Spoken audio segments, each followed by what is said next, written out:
And the best part, you can pick up the fish. You can pick up fish, my nigga. That's detail. So I give them a good plus for design and detail. Next up is flying. I don't really know how to feel about this, so I'm gonna be honest. Like Xenoverse 2, in terms of flying and free roam, feels watered down. It feels pointless in a way. To the point that when you fly somewhere, it take you probably a good 20 seconds to get from the fountain to Guru's place. But why would I do that when I have the fucking teleport robot that can get me there and back instantly? It's like, and the teleport bot can take you most of the places you want to go in free roam. To the point that flying in Xenoverse 2 feels like driving in Saints Row 4. Sure, you can do it, but why the fuck would you? Now, you can also have the little cloud or robot thing you can fly on. I got the Nimbus cloud, haha. And you can fly on that. I don't know if that's faster than the flying or if it's better, but flying feels and watered down. It's not really important, you know. But it's better than jumping around that you like you did in Xenoverse 1 to get from place to place. So I'm gonna leave this a neutral point. Quest. I fucking hate this mission. Bad. Nah, I'm just playing. But the first thing I did notice when I did parallel quests is that a lot of them are just rehashed and remastered from the first Xenoverse 1. That's kind of lazy, if you ask me. So bad. Now, another thing I noticed is that you can now do the ultimate finish once you complete the ultimate conditions guaranteed.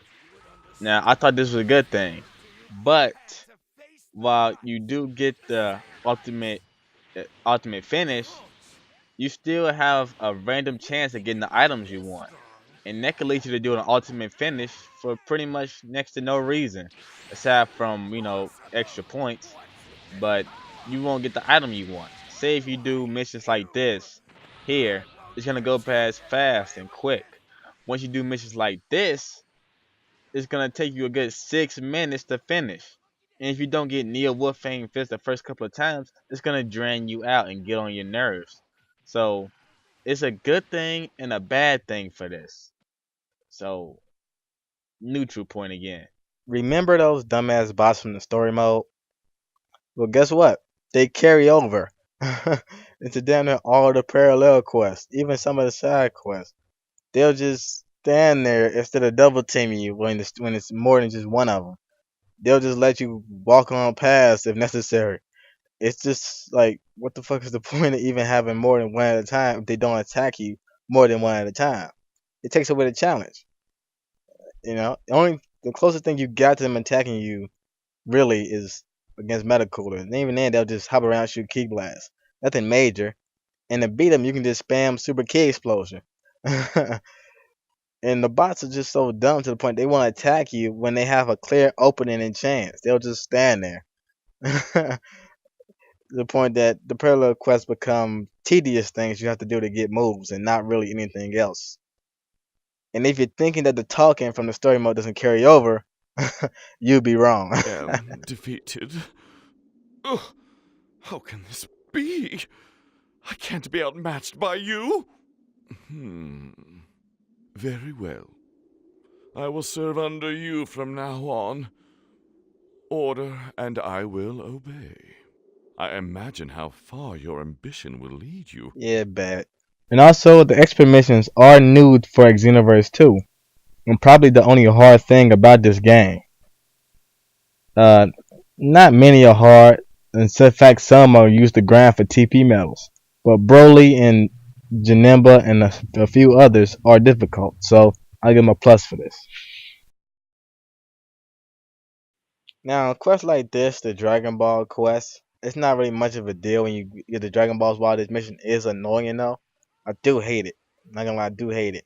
But because you only have to do it 17 times with one character to make all of your characters eligible to go past level 80, to get to level 85, it's not bad, It's annoying to do it first, but once you get done with it, you're gonna be so fucking happy. Like, oh my god, finally. But only 17 times. That's all. That's how much you have to do it. You can do it more if you want. But Once you get to level 85, you're gonna have to get about 1.5 million. It's a little under that, but I'm gonna round up because after that you're gonna have to get about 2 million. And after that, you're gonna have to get about 2.5 million. So for the sake of all the low ball, I'm gonna say you get 1.5 million on level 85, and you're gonna need the same amount for each level to get to level 99. I'm gonna lowball the fuck out of how many points you're gonna need. Now, now what I would do for me, this is my best quest that I know of. All right, if you got another one down below, tell me please. All right, comment down below, tell me. But this is mine. Go to Capsule Corp, talk to the robot. Don't talk to Vegeta. He gonna pretend like you Goku and shit. I will surpass you one day, nigga. I beat Demigod. You can't handle me. Go to the fourth parallel quest. This is for your Saiyan only. You can't do this with a human. And you'll get about 30,000. You're gonna beat the easy Vegeta.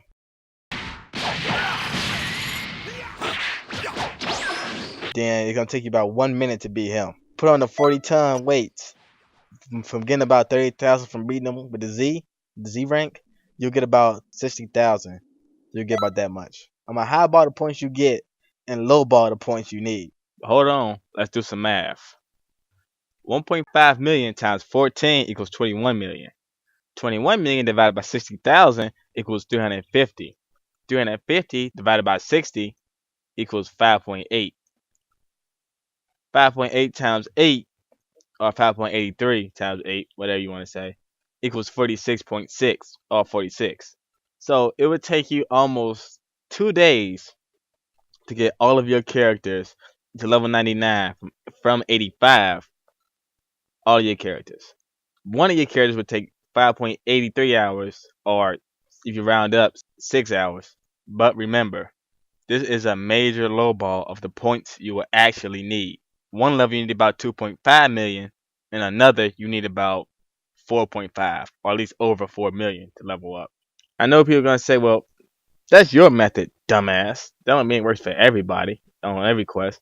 Well, I find my method better than most, to be honest. The problem with most of these quests is that, yeah, they give you more points. For example, like Yancha, I'm the one, but it takes more time. If you do the ultimate finish, you'll get this quest done in like 6 minutes. But those of you who say that you're better than me, fuck you. I'll say that it takes you 5 minutes to complete it. In the 5 minutes it'll take you to complete the mission, you'll get 100,000. 50 by itself, then double it for the 40 tons. For those 5 minutes, 100,000. Instead, you can do my quest. They'll give you 60,000 with the 40 tons every 1 minute. Do that 5 times. That would be 300,000. Doing my method, you get 3 times more than Yansha I'm the One will give you. Now, there might be other quests out there, but as far as I can tell, most suffer from this same problem. They give you more points, but take up more of your time. Although, remember, this is Saiyan only, so you can't do it with a human and nothing like that. So I suggest you find something else. Although the grinding is insane, it is in a way optional. With limitations and without limitations search system, you don't really have to level up. You can play with limitations to make you and your enemy on par, or without to play with the levels that you grind to earn. Only problem is in player match that without limitations you can customize the time you want and make it longer, but with limitations you can't, and that could really, make the game less fun when you're playing with friends. Now, gameplay. But before I get into that, since we're talking about the search system, I gotta mention this. This is stupid. The search system now, you can't even choose a room you want to go into. It just picks it at random, and you can't even accept it or decline it before you join. Unlike MKX or Injustice, you have to go into the match. We can revolve around you getting into the same match twice or getting kicked out by the same guy again and again. This is stupid. Considering that in the first Xenoverse 1, you had the perfect search system to the point you could pick the match you want to go to. I don't know who complained about the search system in the first one, but if they did, this is definitely not the way to fix it. This has made it much worse and annoying. Bad. Now, in terms of actual gameplay, I'm not gonna lie, you're gonna have some real good visuals. They're gonna look good as fuck.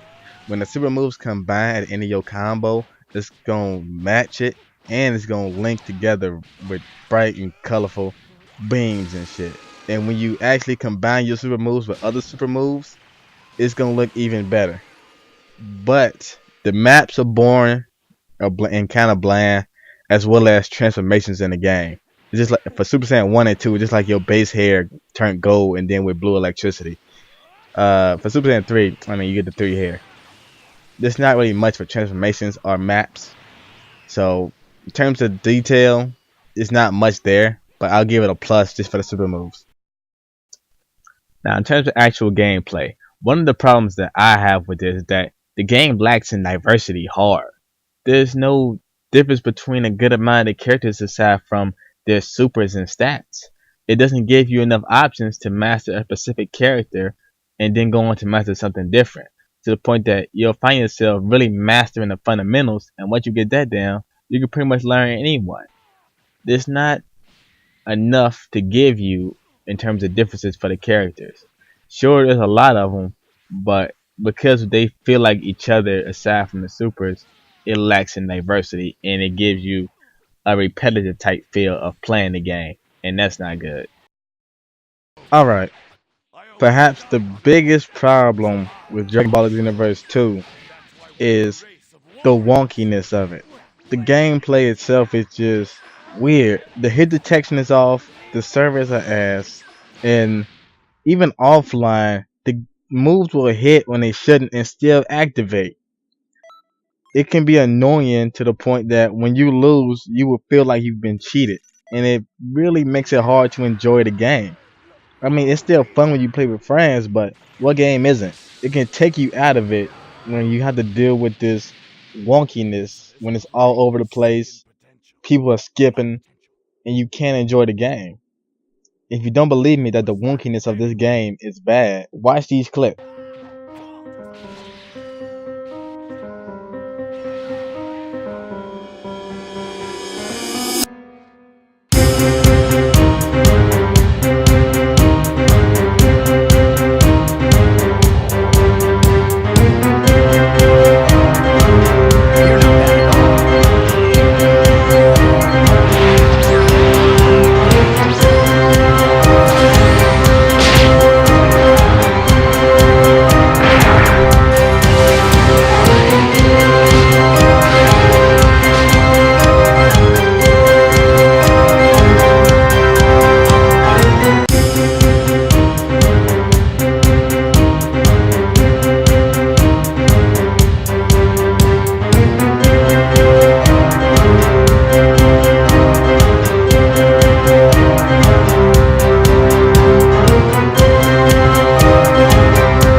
I think those videos speak for themselves.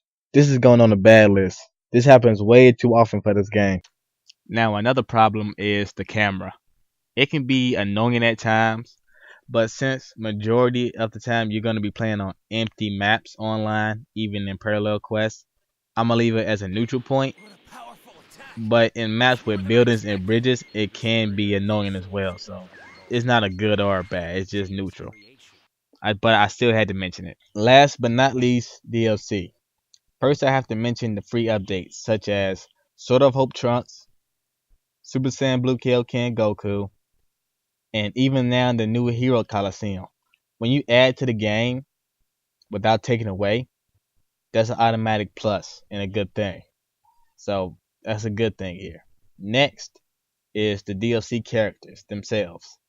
Despite some of the picks and how you might feel about them, you can't deny that the good picks are Goku Black, Vegito Blue, Merge Zamasu, and Zamasu. Despite if you might not like these characters, they are new and relevant right now with Super. So these are good picks at the time being. Plus. Now that's all the info I'm gonna give for this review. If you have your own opinion right now, I suggest you leave with it. Cause I'm gonna tell you how I feel about this game. Now, good or bad?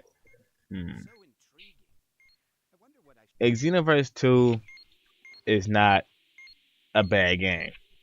I've certainly played much worse, but I've certainly played much better. I don't think it's a good game either. I think it's in between and lies as decent. Something you can stomach. Something you won't get angry about when a friend of yours sends you an invite to play. But the moment he gets offline, you can't really enjoy the game all that much by yourself. As a fighting game, it can really drain you out and take you out of the mood to play way too soon. And the enjoyment isn't really much there. For all the great ideas it had with the free roam and the story and the parallel quest, there isn't much diversity to really enjoy these things. They're all just easy, boring, and the creativity isn't really there.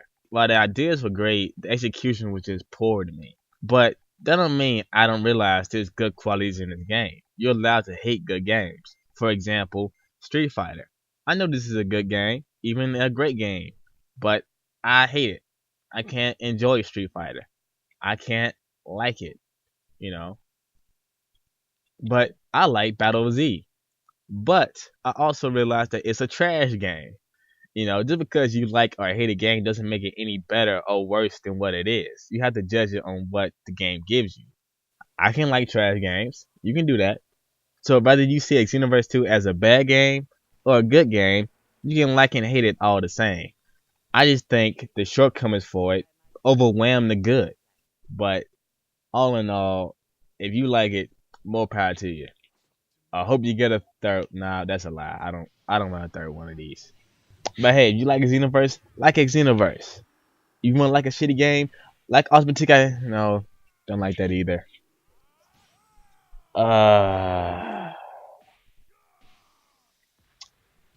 What's a shitty game, but not too shitty that you could actually enjoy? Oh, if you like World War II, go ahead and like that. But that's gonna be it for this review. If you enjoyed it, like, comment, subscribe for more. And I leave you with this. Get your ass back here, boy!